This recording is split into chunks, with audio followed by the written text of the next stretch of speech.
this podcast is made possible by the generosity of listeners like you. Kindly consider a contribution through Patreon or PayPal. Links are in the details box. Patreon is a monthly subscription that you can cancel anytime, and PayPal is a one-time donation. Any amount is appreciated. And follow us on social media. We're on Facebook, Instagram, and Twitter, the handle, the Beirut Banyan. And you can find us on our YouTube channel with the same name, and you can start watching the episodes as they're released. Thank you for listening, and thank you for watching. I'm Ronnie Shatah, and this is the Beirut Banyan.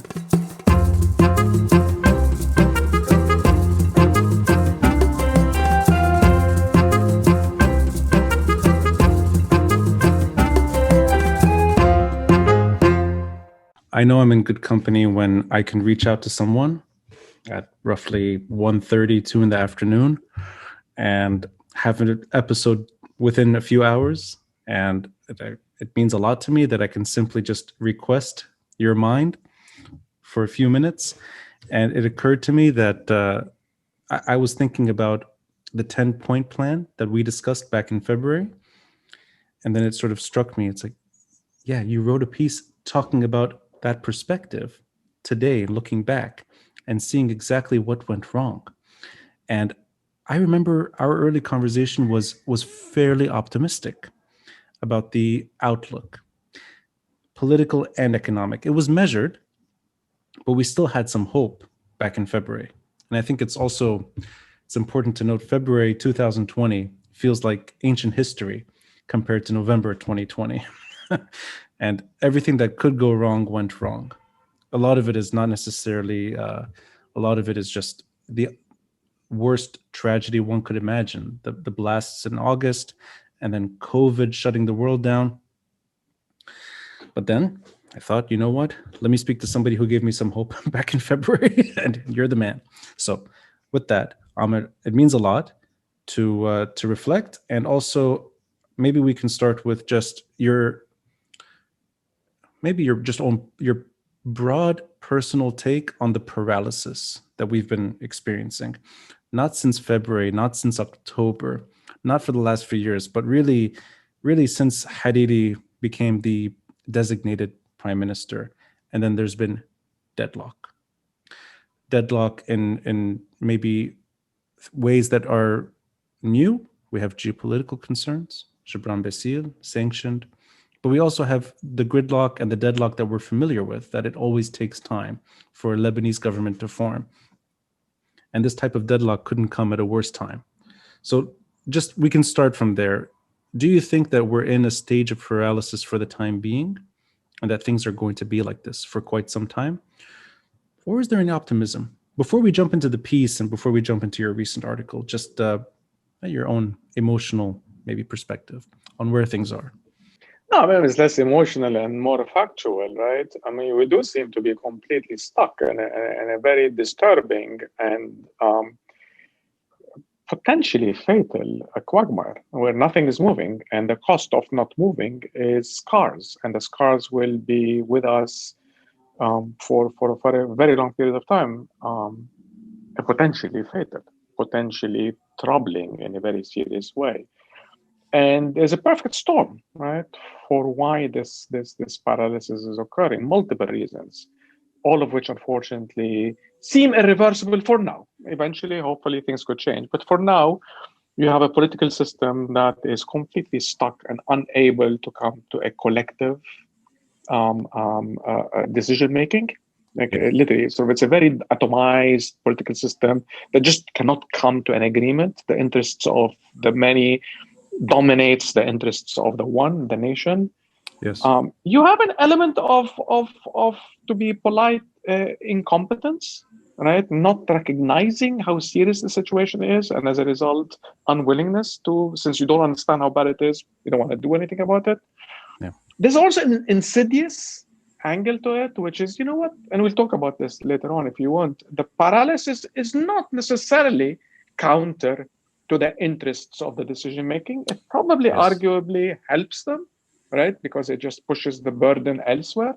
Yeah. And on top of it, you have this incredible international geostrategic paralysis that has been created by the very unfortunate timing of the US elections that have stopped us waiting for Godot, waiting for the shift. So you have this perfect storm of collective failure, incompetence, insidious incentive structure, and an international sort of confusion that is leading to this complete stop of decision making, and the country's paying the price. I like that the article is titled "The Tragedy of Doing Nothing," and that really is what happened. That nothing was done, and I appreciate the article because it's sort of it's a point by point explanation of the steps that were not taken, and I like that you use the word stealth in terms of the changes that we saw were not changes that were done in the right way. They were done in almost the most incorrect manner. And you break it down bit by bit. But let's talk about first that there's a predictability factor in the article, and I wanted to explore. It's almost like it's a foreseen tragedy. It's a foreseen collapse that we saw this happening back in February or even the last few months, that this was an inevitable situation. And then you mentioned earlier the political class may be writing out this tragedy for the reasons you alluded to, that it may serve their long-term interests. And let's touch on that a bit. And I know this is less economics, this may be more politics and the politics as usual in Lebanon. But is that sort of do you think it's a thought out sort of approach, that this is too toxic even for them to touch right now, and that maybe they may resurface under better circumstances, and they may be waiting for money, and they may actually get it at the end without proper reform? Or am I overthinking it here, that this is that they're so incompetent that this is sort of an accidental approach on their side? I mean, I don't think I'm like one of those people who don't believe in conspiracies and back home, backroom conspiracies. But the reality is, delay it could be a gamble, right? It could be something that the political class has implicitly or explicitly, arguably implicitly, without much thought, decided that, you know what, if we wait, two things could happen. Right. The first of which is the fear of the failed state could trigger some international desperate attempt at saving the country. Right. The Macron initiative is some element of that. Yeah. The fear of a collapse of the Mediterranean is something that created this initiative that came with potentially money behind it. Mm-hmm. So then maybe there is a gamble of, you know what, if we wait long enough, somebody will come and bail us out. And historically in Lebanon, that has often been a gamble that has worked. That you often wait for enough time and somebody comes and bails you out. The second one is much more insidious, and I hate to bring it up. But you know what? This delay pushes the burden elsewhere. It pushes the burden onto the people who, the silent majority. And then sort of we'll go through the detail if you're interested. But right, inflation is something that makes the losses move from the banking sector to the depositors. Right? Suddenly, the depositors are the one who are losing the value of their wealth. So suddenly, that big loss that needs to be taken as a result of the debt is now no longer taken by the banking sector, by the large owners of capital in the country, and is being pushed into the middle class and the lower middle class. The debt itself is suddenly, the country is delevering, right? Why? Through bankruptcies. The balance sheet is cleaning up by itself in an incredibly dangerous way. But suddenly, right now, assets are becoming cleaner because the debt side of the borrowers is being dealt with. So borrowers are now benefiting because they don't have to pay back their debt, right? So suddenly, but who's losing? Right? The ones who are losing are the wage earners, the ones who are employed by those assets. The guys who bought the debt, the lenders, are losing, right? So there is this insidious dynamic where if you don't do anything, the problem does get solved by stealth, but it gets pushed onto the people who are the silent majority, cannot fight back. And you, as either the political class, whoever, right, suddenly are cleaned by yourself, and then you can swoop in And suddenly those assets are much cheaper. The system is much cleaner. Yeah. And that's a very dangerous way. This is a hard landing. This is an internal, you're dealing with a problem, but in the worst possible way. I like in the article, and you use the word also in addition to stealth, and we'll get into that. You mentioned nonchalance. It's almost like a hands-off policy, and you break it down. I'm going to quote you to you here. There are three possible explanations for this nonchalance. First, utter incompetence. Second, an intractable political environment that makes collective decision-making extremely difficult, especially given the size of the losses that need apportioning. And third, an active decision by the political class to do nothing, since implosion pushes losses onto the population, thereby safeguarding the politicians' vested interests, which we just spoke about. But the other two, this utter incompetence, and I've heard this used all the time, and yet it seems like there's enough knowledge at this moment. There's enough knowledge from advisors, there's enough knowledge from think tanks, from endless policy papers on how to restructure and figure this out. So incompetence means that there's almost it's a deliberate sort of turning away from the solution. And that gets into the other issue, which is that how big the losses are. And I like that you mentioned that. Is that the big problem here? That it's just such a massive, massive loss that they cannot handle it, that they're unable to? I think it's both. I think it's both. I think despite all the expertise that has been built up over the past year, I still don't think there's a complete appreciation of what needs to be done. I see. Right? Yeah, you're absolutely right. People have learned by force. They've all become macroeconomists, and everybody's an expert right now on the IMF. But the deep down, I just don't think people appreciate the kind of mechanistic effort that is needed. Just parenthetically here, this narrative in the country that IMF, let's go to the IMF, let's get the IMF, as if the IMF is already sitting there with a check, and all you have to do is go and grab that check. No, there's a lot that needs to be done in order to get that check. And I'm not convinced people recognize the complexity of that. And then on top of that, you bring up the second point, which is, yes, the size of what needs to be done is proportional to the size of the problem. And the size of the problem is so large that even if you recognize what needs to be done, which I'm arguing they don't, right? You can be scared of the magnitude of what needs to be done. I like that point. Apportioning that loss, right, is an enormous challenge today. And the article, you continue, you say, regardless of what the correct explanation is of that nonchalance, policy neglect is paradoxically threatening seismic political shifts that will potentially impact the political class itself. And then you go on, the current attempt by politicians to urgently form a cabinet may well reflect a realization that an economic collapse would undermine their own political survival. I know that this article was written just about a month ago, October 21st, and some things have happened since, and that includes the sanctioning of Gibran Basir.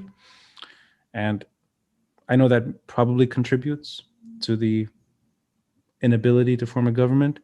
But do you still sense that urgency is there and that their own survivability really is on the line?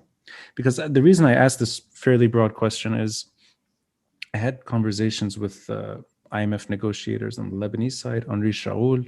I spoke to Amer Bisat about his resignation. I actually had them both on an episode together, and this is months ago. And they still felt like there was that urgency, but nothing was being done. And here we are, months later, desperation, and it doesn't seem like there's a government right now on the horizon, that there's no incoming government.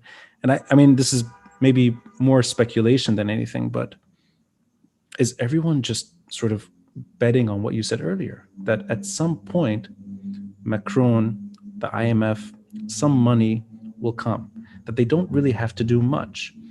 Or are they seeing the urgency that you alluded to, which is they are on a sinking ship, and they're, for better or worse, they're going to have to do something. It may not be the group of individuals that protesters want to do the restructuring, but they have to do something at some point. I mean, listen, there's an element of what I think and there's an element of what they're thinking.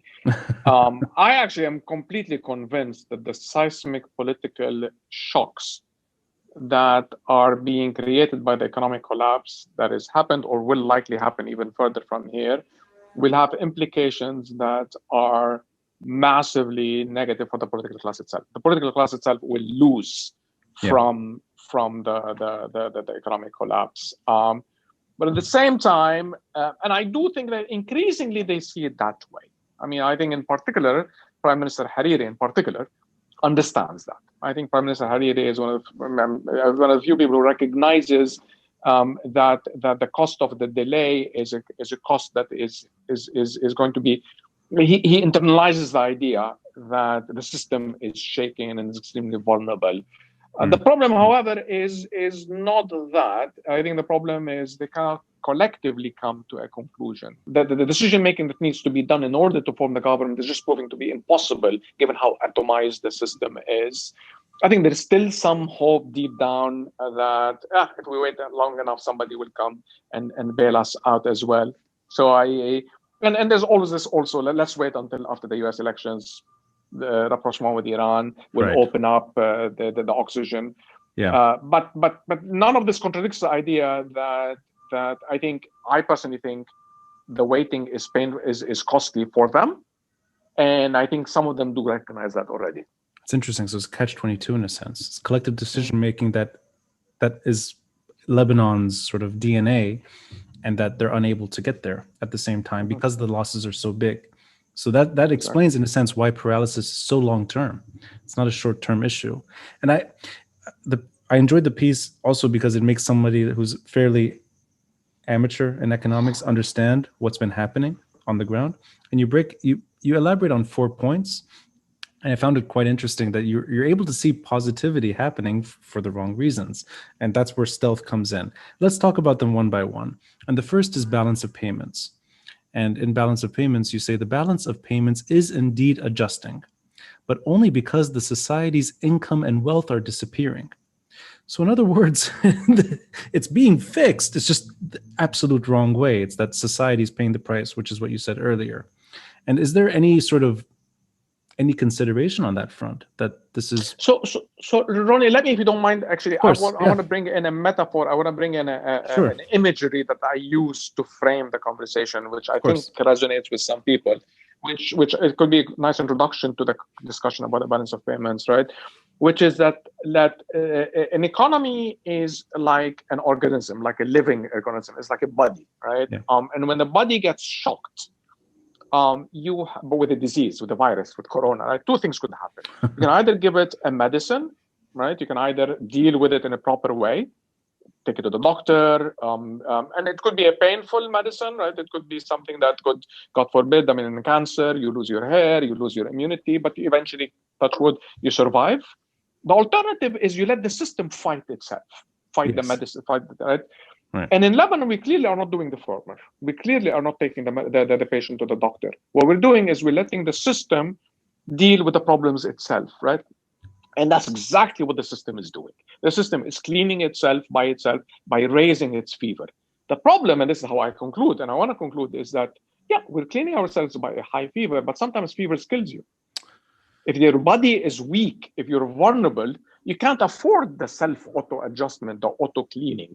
And that's what I fear. We're cleaning ourselves, but the cleaning of the body by itself, the auto-cleaning, will potentially kill us and potentially be fatal to us. We can't afford. We're just too weak to be adjusting without the medicine, without the doctor, right? So, and that's an important. So and here maybe I can talk about the balance of payments because you're absolutely right. The core of the problem in Lebanon has always been that we just needed too many dollars. The country never generated enough dollars to be able to pay for its way. So what did we do? We went out there and we always continuously borrowed. Every year we borrowed it. And that number in 2019, the net dollar amount, which I can walk you through how we calculated it, but it's too boring, was roughly between 14 and 18 billion dollars, right? That's what we needed just to survive, not to grow, just to survive. Yes. But suddenly, right, by making people very poor through the recession, imports collapsed. right? You're no longer importing shortages, right? So suddenly you've dealt with the problem of dollars. So now your needs, instead of being 14, they're down to 4, right? That's what we need, is just 4 billion. How did we do that? By literally importing less. How do we import less? Because we're poorer. So you dealt with the problem, but through poverty, through killing the wealth and the income of people, and by also depreciating the currency. You let the currency become so cheap, so weak, that it's impossible to import because it's too expensive to import. So you dealt, the body is dealing with itself through a recession and through a weak currency, right? And suddenly you don't need the dollars that you needed before, but it's happening as a result of a deep recession and a collapsing currency. It's something that the system cannot afford. I appreciate this analogy. I don't know if that makes sense. No, it does. Actually, it's a great analogy, and I'll take liberty at quoting you once more. In some instances, the body prevails, but in others, especially if the infection is powerful or an organism's immunity is low, the body succumbs. And here you're talking about fever, and that fever can kill the patient or the body. It is the fever that kills the organism, not the infection, which I actually appreciate that. So, in other words, things are healing, but they're healing because immunity is so low, there's a very good chance that the body will die in the process. It's just that the body doesn't survive the infection. It's the fever kills the organism, not the infection, which I think is important here. Completely. Let's bring it back. Let's bring it back to real life, right? Because this is too conceptual, too philosophical, right? Very few countries can afford the kind of recession, right, that we're going through. Right? When you tell me that the economy is going to contract by 25% and the real exchange rate is going to be depreciating by 50%, so that your economy is going to drop from 60 billion to less than 20 billion, very few societies can survive that kind of collapse. You made a great comparison to the Great Depression in the US, that Lebanon is experiencing 5 years of Great Depression in America in such a short period of time. Yeah. So that's also 1 year. In 1 year. Yeah. I mean, we still talk about the Great Depression in the US today. Exactly. Like 80 years later, well, almost 100 years later, and we're still talking about the scar that depression occurred. Right. And we're going through 5 times the size of that depression. Societies get really scarred by depressions that large. Let's jump into the second area, which is the massive public and private debt, which we sort of talked about already, but I'll quote you to you. No active crisis management. The debt overhang is being resolved organically, in quotes, through disorganized defaults and bankruptcies. So in other words, this massive debt is shrinking because the economy is collapsing. That's pretty much it. There is no sort of that money that was supposed to come never came. But in long-term restructuring, is this something that had to happen? That, in other words, if every conversation about that pain, the pain that everyone's going to feel, is this just such an acute pain because it was mismanaged? But that is the pain that every country goes through, whether it was Greece, whether it was Spain. Yes and no. And that's an incredibly important nuance. So let me try to explain it a little bit clearer, right? We all agreed that slashing the debt is necessary. Yeah. We all agreed that country like Lebanon cannot afford the debt. It just cannot pay the debt that it had accumulated in the past. So we all agreed that some form of a debt write-off is needed. And we all agreed that the pain, because somebody owns that debt, somebody had lent the money. So when you write off the debt, you're killing the lender. So we all knew that there was a pain associated with that. Right. However, the process of the cleanup, of the debt cleanup, matters. Right? There's one way to do it in an organized way, where you sit down with the creditors around the table and come up with some solution. You know what? I pay you down the road. I'll bring down your interest payment. Give me a little bit of maybe a bit of a haircut, right? Let's do it in an organized way. We all will be, like, you will be hurt, but let's do it in a way that maximizes your recovery value, so you get still some money down the road, and helps me as a borrower by making me more viable. That's one approach, which is the approach that many successful countries do when they borrow too much. And then you have Lebanon, where when you do nothing, you essentially deal with your problem of debt by bankruptcy. And you close shops. So anybody who's borrowed suddenly is now is bankrupt, you close the businesses, you do it in an extremely inefficient way, in which case the borrower now, sorry, the lender has lost everything. Not Right. even like Right. you don't do it in an organized, smooth way. And in the meantime, the country right now, even though its balance sheet has cleaned, but the bankruptcies that are necessary, this hard bankruptcy as opposed to a soft restructuring. That's the Yes. technical Yes. distinction between a restructuring and a bankruptcy. Right. Right? Will have long-term effect because all your productive capacity you close it, you shut it down during that as a result of that inefficient form of dealing with it. You I don't know know, if that makes sense, but no, it makes sense. And also, I mean, we're both in New York, and we've seen the proactive steps taken to make sure that businesses don't go bust when they don't need to, and all these sort of these monthly sort of checks that arrive, and sort of there's a system in place to alleviate the economic fallout from COVID. I think it was yesterday or just the last few days, the people that sort of lost property, material damage from the blasts are finally getting some form of compensation. Even that compensation is locked in the bank. You don't have access to that sort of that money. And let alone, I mean, there is no talk about assisting the population through this, even though every think tank, every single economic advisor, everyone has offered ways to do this. There's no discussion. It goes back to what you said earlier, which is true. Let the population deal with this. It's like put it on the lower middle, lower class, and let them sort of ride it out. And I agree with that sentiment. We'll jump into the banking sector, and your words. Admittedly, part of this process is healthy, referring to the reform that we've seen, quote unquote reform, mismanaged reform. Borrowers are selling their real estate assets to other depositors and using those funds to extinguish debt. Banks are indeed being cleaned up, but it is depositors and the central bank's foreign reserves that are absorbing the losses, not bank shareholders. That referring to the property, I've received offers to sort of, do something that would be, in my opinion, a horrible idea. But I mean, everyone's experienced this to a certain degree.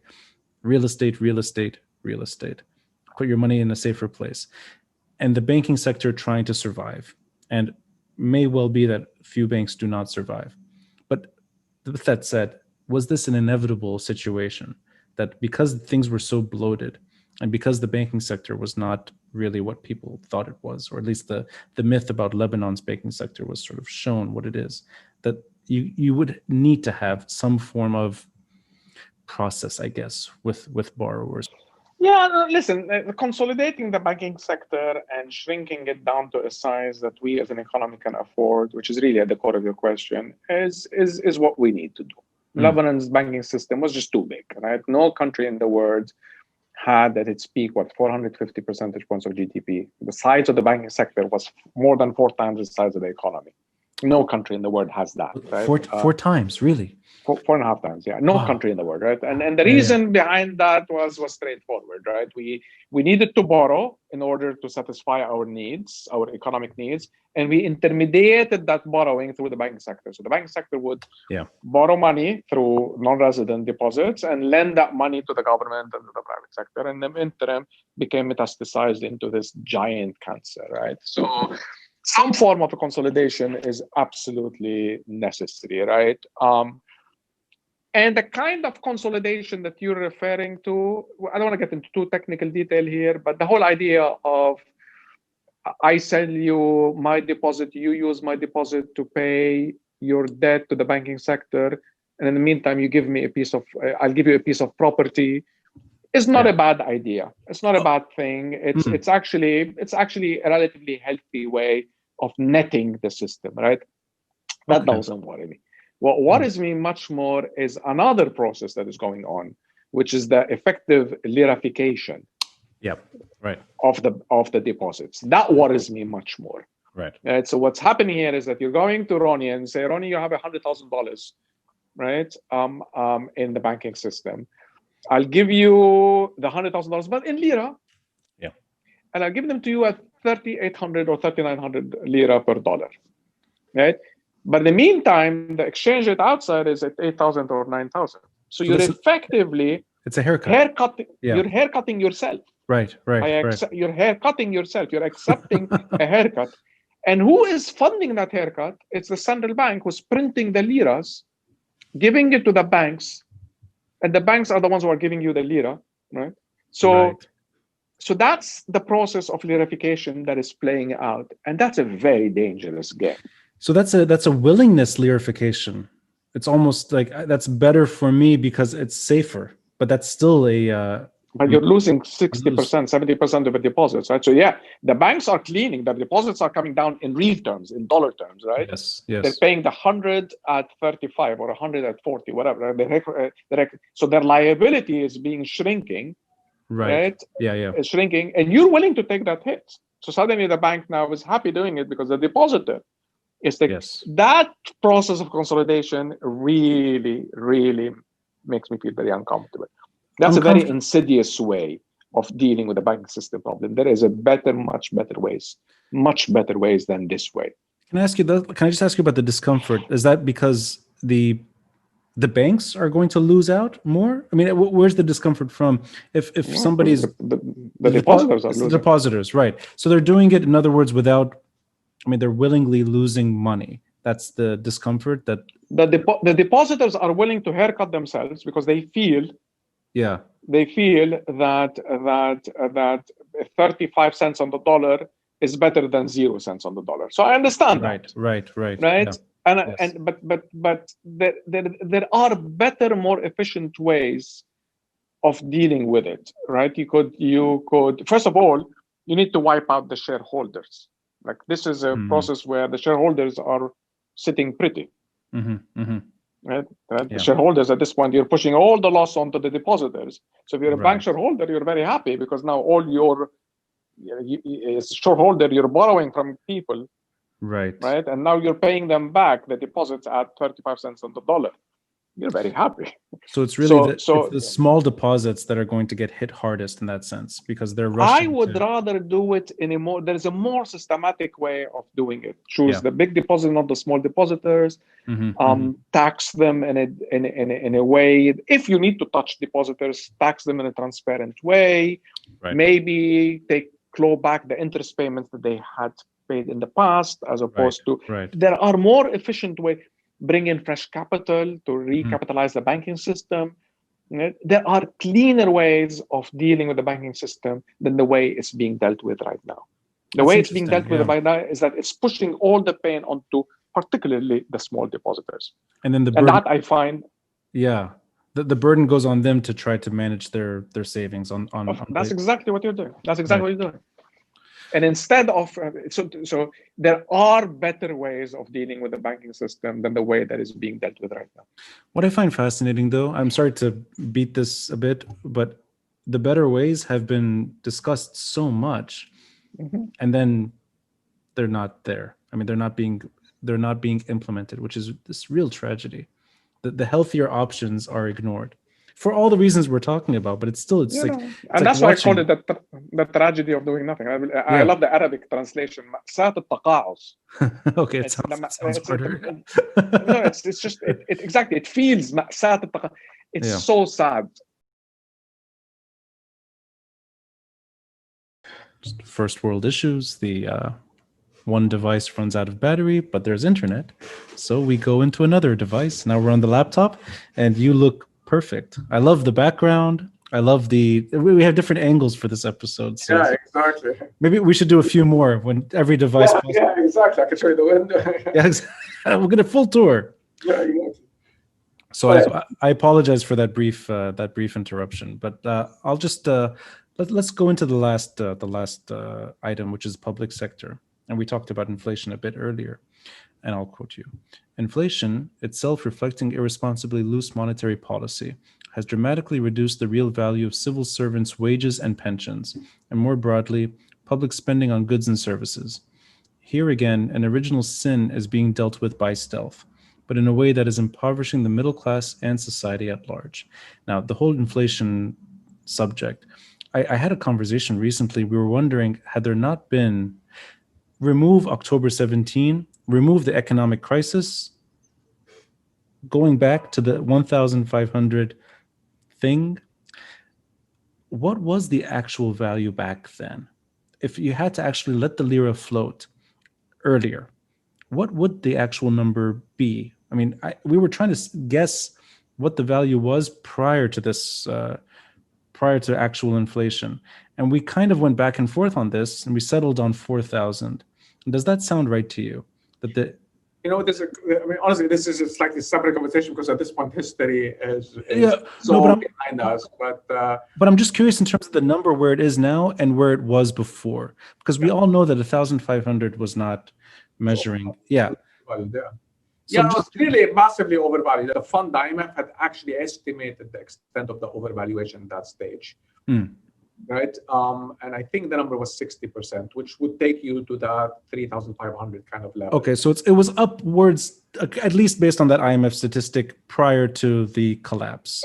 Exactly. Today, what we do know for a fact is that relative to the fundamentals of the country, we've moved from being too expensive, the currency being too expensive, to actually at this point arguably too cheap. Right. It's on the process of overshooting. Right. And the reason the overshoot is happening is because fundamentals don't matter anymore. People at this point are buying dollars at any price. Right. Because they're not worried about today, they're worried about tomorrow. And it's ad hoc. It's depending on the urgency of that. It's more than that. It's no longer owning the currency to owning the lira right now because of what you need right now. It's because you're worried about what's going to happen in the future. The fear of the collapse is making people so risk averse that people are buying the dollar at any price. The capital flight that is happening, which is reasonable, incidentally, right? When you're not sure about how bad things will be, given the fact that very little is being done, is creating this incentive to buy dollars at any price. Right. And this is what explains the currency where it is right now. It doesn't make it the wrong price, right? It doesn't make it a wrong level. Right, yeah. But it's reflective of how the uncertainty over the future. So if you give me certainty, if you give me clarity, if you go back to my 10-point plan, right, then there's no reason for the currency not to strengthen. The currency is actually quite cheap. Right. There's no reason for the dollar not to come down again back to some level. I don't know, 4,000, whatever the level is, but certainly not 8,000. If you give me clarity, right? And that's the point. People want to buy dollars, not because the situation is bad, it is bad, but because they're worried about how bad it could be. So everybody's running out and buying dollars no matter at what price. So that's almost a psychological figure. It's at a rate that reflects the panic rather than the actual value. It makes it, the technical term, Ronnie, is unanchored. Unanchored, right? The currency is completely unanchored at this point. It could be anything, right? It could go to any level based on people's panic and desire to the safety of the greenback. That's interesting, and I like that analogy that it was wrongly measured before and it's wrongly measured today. That we actually don't know. We don't really know the real value. Give me some certainty, and I don't want to say, I never assure anybody, but chances are we strengthen again. Right? The currency is too cheap for the fundamentals of the country. Our needs for dollars right now are not that big anymore. We only need is $4 billion a year to survive. That's not a lot of money. And so suddenly now $4 billion of money coming into the country will satisfy our needs. And so, and we probably could get more than 4 billion if we do the right thing. Right. But amateur take here.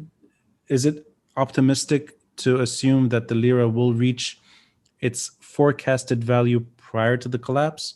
In other words, that 3,500, 4,000 figure, do you think it'll at some point reach there naturally and reflecting the new size of reflecting everything that's happened, that it's heading in that direction, and the fever is taking it there? In other words, not there's no antibiotic, there's no vaccine, there's no medicine. That takes us into something which which is where I concluded my piece with.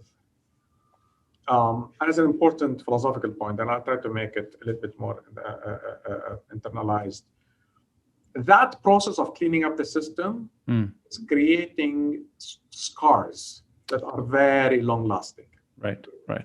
So even if the system cleans up itself, we're not going to go back to 3,500. The old equilibrium is no longer the right equilibrium because we created so many scars. Right. It's going to be difficult to reverse. Right. So now so again, put it in English, put it in real life. We've lost so much productive capacity. So many smart young people have left the country. Those are all productive resources, people who used to be able to create value. Yes. That are disappeared. Now they're sitting in Europe and in the Gulf and the US. Yeah. You had manufacturing and shops and hotels that used to operate that have closed right now. It's going to take 2-3 years to reopen them. You created socio-political problems, poverty, anger, radicalization that is not going to be easy to reverse. Right. The old equilibrium is no longer the new equilibrium. New equilibrium is worse today. Now, the sooner we start the cleanup, the actual cleanup, the less that scarring is. But we're left with, this system has already left us with a lot of scars. Like the nonchalance has left us with scars that have made the new equilibrium, even if we clean up ourselves, worse than where we used to be and worse than where we should have been. I don't know if I'm making sense. That makes sense. It's a permanent damage. It's irreversible damage, but it's long lasting. Right. And those scars can heal to a point, but they're not, you cannot remove them. There's damage, at least for the time being. I want to reflect on the last words in your piece, and in a way I share the sentiment. The Lebanese organism is too weak to handle the current neglect and paralysis. If the policy vacuum persists, fatal consequences surely await us. So that issue about being too weak and not being able to handle it, is there any justification for assistance without reform? Meaning, all the conditions Macron laid out, all the conditions the IMF shared, all the conditions that one would hope for, at least when it goes back to the protest movement and those calls for reform, the money wasn't sent because there was no reform. But is there any justification for trying to save the organism from itself with money? Or, and I don't mean this to be wishing further pain on anyone, or is this an inevitable conclusion, meaning that if the organism dies, it dies because it wasn't meant to survive, at least this way, this configuration of it. And this reflects on the sort of the wider issue of this power sharing thing that everyone talks about, that it's just perhaps outdated and that this has to go with it for there to be something new. And just your own personal take on that, whether or not this is a natural death. Two separate questions, I think, in there. Great questions, but two separate ones. One, which is, could we become a Somalia? Right? Where we are so failed state that the human imperative to try to save us from our friends becomes so big that they feel sorry for us and they give us money just because we are so poor. And that is such a sad projection and forecast and conjecture. But could we get there? We could get there. We could get there, right? I mean, there are failed states that Yemen and Afghanistan and Somalia and Mozambique, like they've gotten to that point where I so hope we don't. We're just too good to be that kind of state. We're too advanced. I use the word value judgment. We're too good to become that kind of a failed state. But yeah, the extreme we could. Like a humanitarian, we could become the country that would attract humanitarian assistance just because we can't feed ourselves anymore. Yeah. God forbid, but that's a possibility that we should always keep in mind. Your second question is more complicated, which is the organism itself a dead man walking, right? Years and years of trying to create a confessional equilibrium, right? So that we can move on is so unworkable, so dysfunctional that we need a new reality. I don't know what that new reality is, but certainly the mithaq al-watani of coming together the way we did in the past is not working anymore. I don't think so. I think there's a step before that, unfortunately, which is we recreate الميثاق الوطني, but through violence. We'll come back together. I mean, at the end of the day, we can't divorce each other. We're too, the system is too entrenched, too interlocked, that we cannot, we're a Catholic wedding, right? Catholic marriage. We're not going to be able to divorce from each other. We need each other. And the only way maybe we can remember that we need each other is through violence. This is what happens in Lebanon often. You have a war, and the war reminds us that, the only way to survive is to remarry. And we go back to a new, and that's a likely scenario, unfortunately, increasingly to my mind, a likely scenario is that we see that the collapse creates violence, the violence creates a recognition that we need a new social, a political contract, and we come back in a couple of years. But is that the violence that we have not seen yet? In other words, the outrage, the breaking into banks and sort of shattering glass and burning things. It's not that violence. That's the civil unrest due to the stagnation of the political situation and economic. That's in a way I don't want to say justified violence, but that's the natural expression of rage from the situation. But you're referring to the older form of violence, I mean communal violence. And absolutely. And anybody who tells you, and I have a huge conversation with people about this. Anybody who tells you that the return of the civil war is, don't worry about it, it's impossible, there's no decision for it, there's no funding, the powers are too imbalanced, all the arguments that you hear about why the civil war is not going to come back, I think it's naive to take that for granted.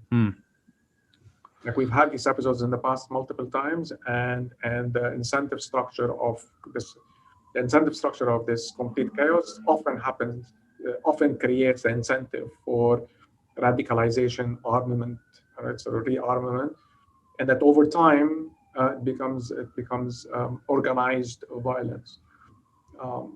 Anybody who tells you that that's not on the card is naive. I mean, you're already seeing it. The radicalization that you're seeing right now, people bringing back 1975, I find that incredibly dangerous. People bringing back the memory of we're like 1975. That date is a very dangerous date. And you're hearing it increasingly among some of the more radical groups out there. I've already taken too much of your time. I think I took twice as long as we had agreed, but I really want to hone in on this, and I won't take more afterwards. But this is a very important topic, and I haven't heard that angle yet, that there's a sort of a false acceptance maybe that the Civil War is past us, and that people sort of, maybe they're just betting on that will not happen again. And I like the way you're saying it. And this issue of the reasons why civil war happened before in Lebanon, and you correct me if I'm wrong, had less to do with economic concerns and more to do with regional politics at the core. In other words, April 13, 1975, you didn't see these sort of economic conversations happening. There wasn't a real debate on the banking sector or inflation or anything like that. Go back to 1958. I don't think economics played a role one bit in it. But is that where the naivety is, that we didn't fight because we were bankrupt, therefore we're not going to fight now? I'm trying to understand what we're really missing from that. So first of all, before anybody accuses me of starting to compare, right? And history doesn't repeat itself, but it rhymes, right? So this time is different than 75. I completely agree. I'll be the first to admit, right? But there are comparisons that are too stark not to see. And again, it's different moments, different times, different players. Yeah. But first of all, I mildly disagree. I gently disagree. Please do. No. I want to get. I love this sort of take on it. Yeah. Please. But that economics didn't matter, right? If you look at the literature of the early 70s, late 60s, and early 70s. Again, it wasn't the collapse. It wasn't the crisis. So in that sense, the parallels are not the same. But there was a whole discussion about income inequality, about role of unfettered capitalism, labor. There was massive labor movements, labor demonstrations. the left, الحركة الوطنية, the national, the whole dogma of the الحركة الوطنية was an economic program. It wasn't just a political one. It was at its heart an economic one, right? But there are other elements to it as well, which this is where it rhymes much more right now than it then, which is the existential fear by the demographic shifts that were occurring, right? Then it was the fear by the Christians, by the emergence of the empowered Sunnis that were supported by the PLO, right? And there was an existential fear over the Christian identity. They were very nervous. The demographic shifts were truly worrying them, right? And that's when you started hearing about federalism right. We're having something very similar today. Replace PLO with Hezbollah. There's a fear right now, similarly, but incidentally, this time the existential fear is not just by the Christians, but also by the Sunnis. That the Hezbollah is demographic shifts that is being supported, that the emergence of the Shia strength is dominating the presence of both the Christians and the Sunnis as well. So in that sense, it also rhymes, right? It's and some of the radicalism that you're hearing right now is a reflection of that existential panic over the emergence of a power that is armed and that dominates, right? That it could threaten your existential.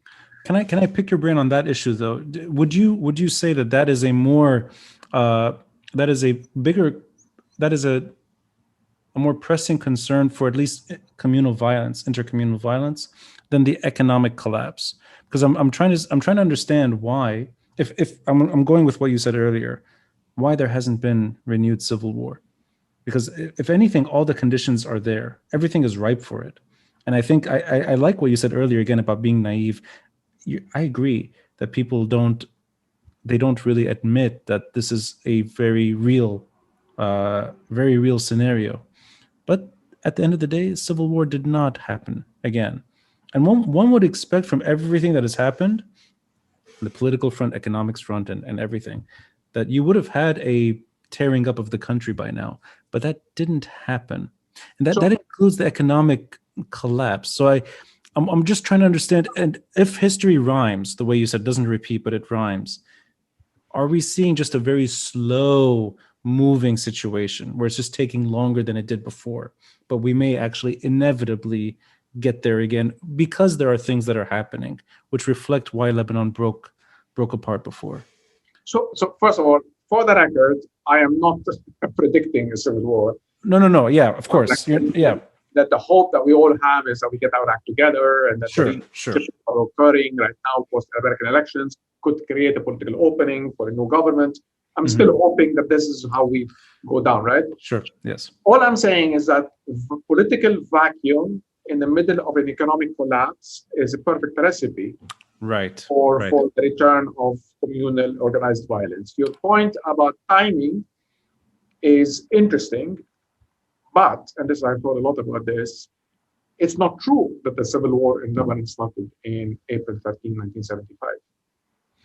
The civil war in Lebanon started when Maruf Saad was assassinated in February 73, followed by the Lebanese camps, by the camp war, which I think was October of 73, when the army and the PLO got into a fight, and then there was a clear recognition that PLO, the term that was used at that point was a state within a state. But the parallels are very interesting, right?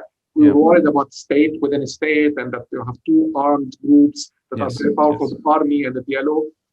And this was in mid-73. And it took, 18 months until, it took 2 years, a year and a half of radicalization and armamentation, arming themselves. It took a while, right? So these things actually, I'm thankfully I'm young enough that this is something I read about more than I lived. Although I was a teenager at that point. You started looking at the newspapers of that period. You started hearing noises about militias being formed, and yes. I mean, when the Lebanese forces had march in Ashrafiyeh. Was it Ashrafiyeh 3 months ago? And Jamaise with Madam Khair, it was it's after the go blast. Back to the early 73, you had very similar also, right?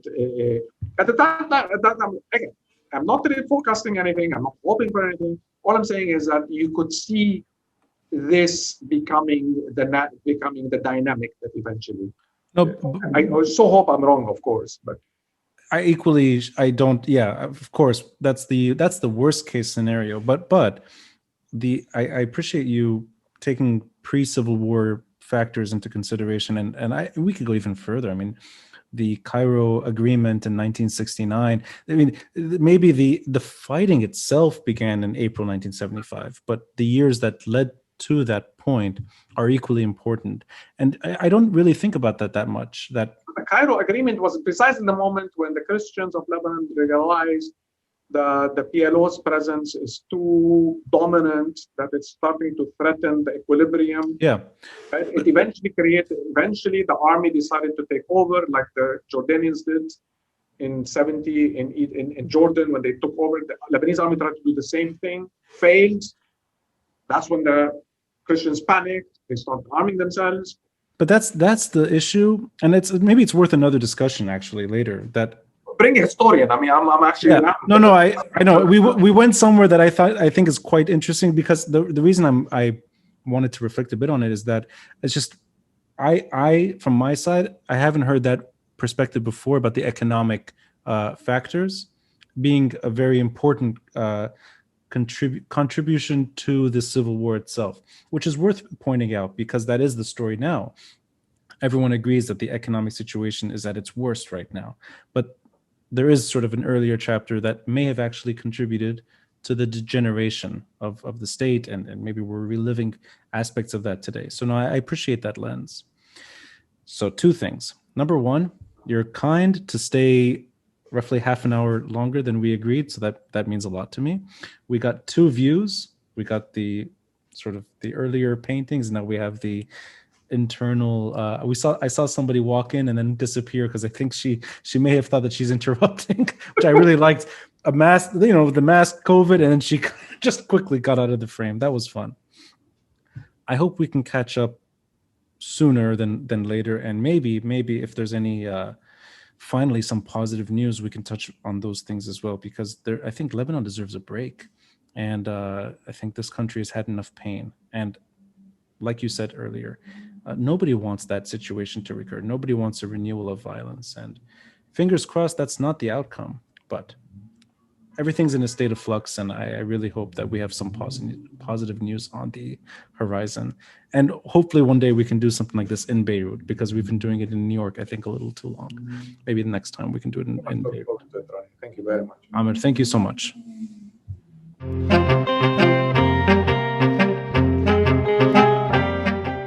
Thanks for listening, and a friendly reminder to help support this podcast by contributing through Patreon or PayPal. All links are in the details box below. Until next time, I'm Rani Shatah, and this is the Beirut Banyan.